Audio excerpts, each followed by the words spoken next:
Hello everyone and welcome back to the Tech Unravel.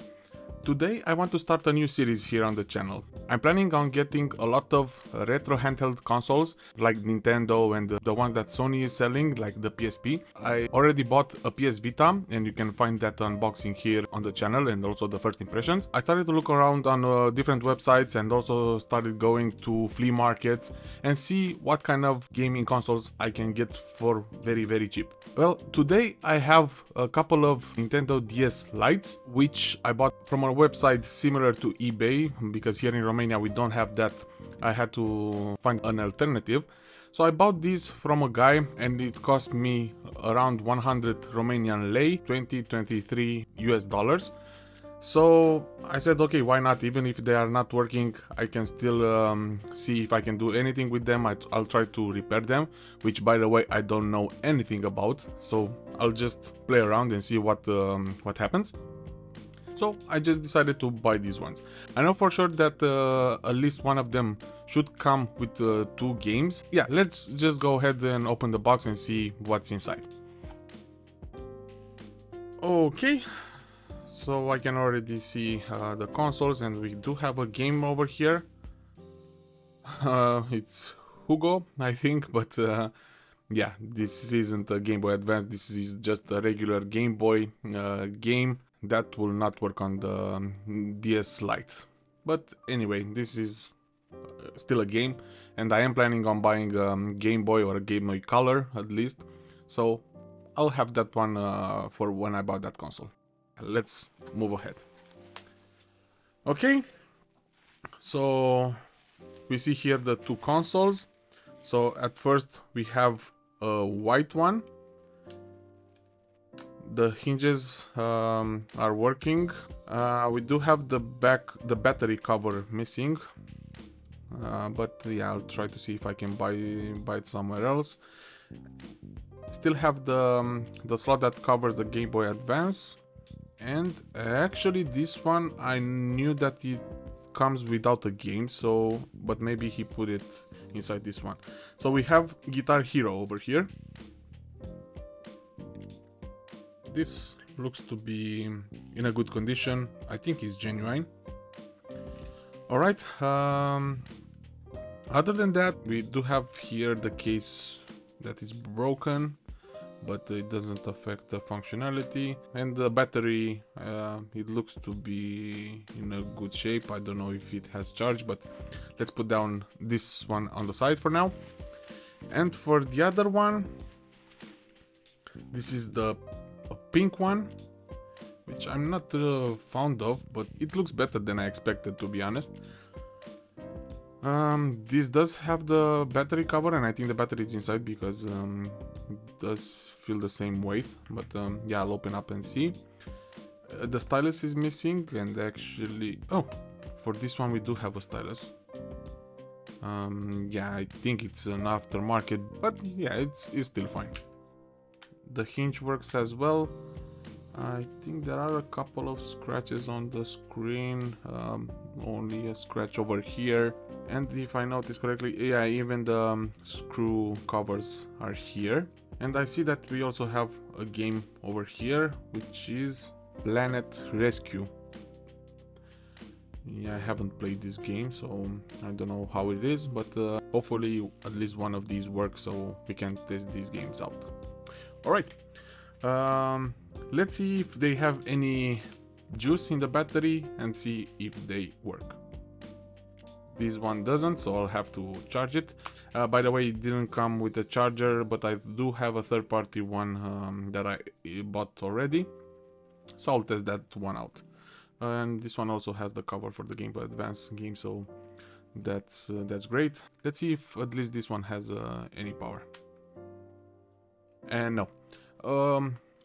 Let me get my charger. I'll keep them on for a couple of minutes. I'll get back once these have a battery. Alright, so now they are charged. The power switch for this one doesn't work, so I'll have to see what's going on. I'll open it up. And for this one, let's see if everything works. Alright, so we do have power, but apparently I didn't charge it enough because we have a red LED here. We don't have too much power left, so hopefully this should work. Yeah, the button seems to work fine. The touchscreen is indeed working. Let me test the stylus over here.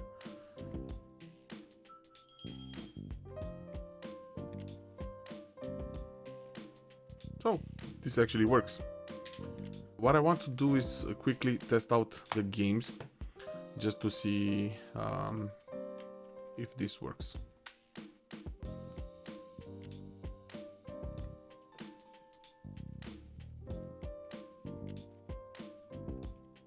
And yeah, we have here the game Guitar Hero.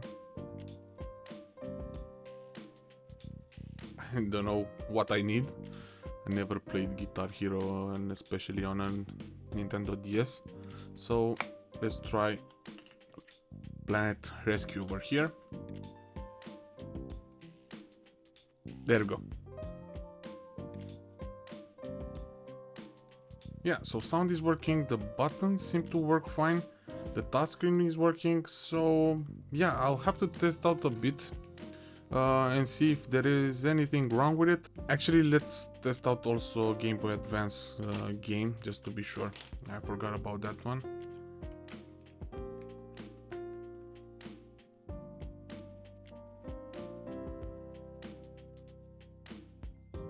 And there you go. We have here Tony Hawk Pro Skater 4.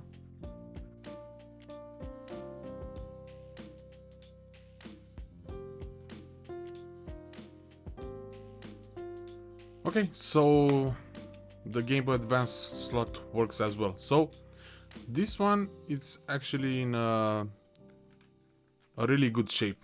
So I think this one alone, it's enough for what I paid for. As I said, I want to start the handheld collection, so this one will really stay in my collection because it's working as it is. I don't think it was opened, at least from what I can tell from the screws. The covers here are not removed, at least from what I can tell. I think this one wasn't opened at all before, so I like to keep these ones as is in my collection. So yeah, this is a really good addition. So even for that money alone, for me it's enough. But we do have the second one, which I want to see what's going on. So let's open it up.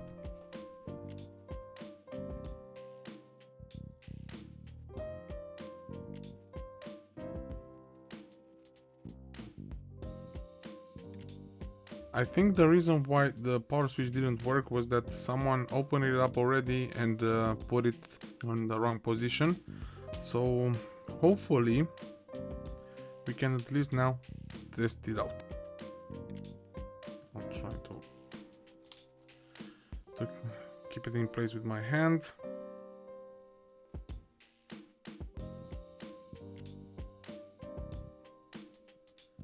And we do have something, we do have power, and apparently this battery does have more power than the other one, but there is no image.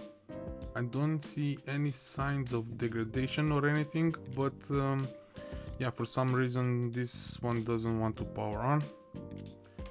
And let me see if I can find a couple of reasons why this should happen. Alright, so after searching a bit online, I found out that there could be a couple of things. One is that maybe the piece that handles the BIOS, which is this one apparently, may not be in its place. Or it could be that maybe the top half of the screen is not properly inserted, so this ribbon over here. If you don't have the top half connected, then the DS Lite will not open. I know there are a couple of mods out there where you can just remove the upper side altogether, and then you can tweak around with it and you can do a DS macro, because you can only play then the Game Boy Advance ones. There are a couple of things that you need to do, which is soldering a couple of ports, because it will skip this verification. So the idea is that the Nintendo DS is looking for the top screen. If that doesn't work, then it will not power on. So Maybe that's the case also for us. Alright, so it's time to do a voiceover and give a bit of clarification. While I was opening the DS, I couldn't see any clear damage and I've done a bit of digging off camera and apparently the motherboard is faulty. Even worse than that, the top screen is cracked, which I couldn't really see with my clear eye at the time, and the bottom one has a couple of black spots on it. At that moment I didn't know what progress I would have made with the DS Lite, but since then I managed to create a Game Boy macro and that video will be published soon. So please keep an eye out for that one. Now back to this video. As I said, I bought these two, so that one and also this one, which I'm still impressed about how it looks like. I'm still happy that I can use this one. I will have to buy another stylus because I don't like the white one that I got from this model over here. But yeah, I'm still very happy because for $20 I think this is a good price, and especially since it came with 3 different games, even though this one is for Game Boy. I know that maybe in other countries you can find them cheaper, but this was a really good deal here in Romania. So I'm still happy that I bought it, especially since I'll get to keep this one in my collection. That's it for now. Hopefully I can come up with a follow-up video on what to do with the white Nintendo DS Lite. As I said, I will either try to repair it or creating a Nintendo DS macro, or maybe even both. Even if I do manage to repair it, I think I'll still try to do a DS macro, because I want to learn, I want to see how soldering works, and yeah, hopefully it can be a nice project for me. That's it for now. Hope you enjoyed this video. I know that the end result wasn't the best, but I enjoyed making it. I enjoyed opening up the Nintendo DS and see the internals, because this is the first time that I'm doing this. Hopefully in the next video we'll have better progress with the white one. But that's it for now. Thank you for watching. This is the Tech Unravel and I'll catch you in the next one.